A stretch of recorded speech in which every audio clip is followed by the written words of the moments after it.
Ang programang ito ay rated SPG. Striktong patnubay at gabay ng magulang ang kailangan. Maaaring may masiselang tema, lengguwahe, karahasan, sexual, horror o droga na hindi angkop sa mga bata. Manhid na si Lynette sa mga ginagawa ni Dr. Carlos Benitez na kung saan talagang pinapahirapan siya dito at talagang ayaw siya or pinaghihigpitan siya dito. Dito na nga talagang nalaman niya nung kinaladkad siya at pinapihis ng ibang damit dahil malaswa daw ang kanyang damit na kung saan hindi daw kanais-nais na kung saan nagulat itong si Kate at saka si Doktora Evangelista na talagang bakit nagpalit ito na napakaganda naman ng kanyang suot.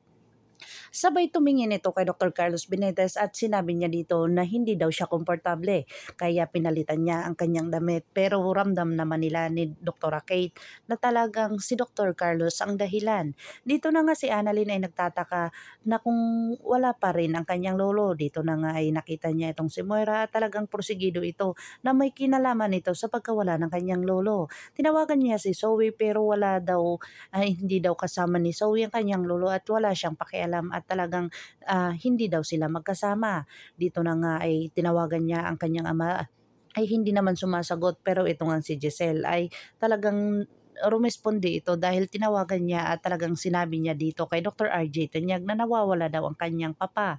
Dito na nga nagtataka si Dr. RJ Tanyag na tinatawagan niya ang kanyang papa pero ilang beses niya nang tawagan at i-text ay hindi naman ito sumasagot. Dito na nga nila napagkalamanan na nawawala daw ang kanilang papa na kung saan may kinalap man itong si Moira. Dito na talaga tinawagan ni Dr. RJ Tanyag ang kanyang asawa at talagang sinugod niya ito kung saan ito nagpunta. Dito na nga kinumpronta ni Dr. RJ Tanyag ang kanyang asawa na kung saan wala din naman siyang magagawa dahil may katunayan siyang magkasama sila ni Nerissa.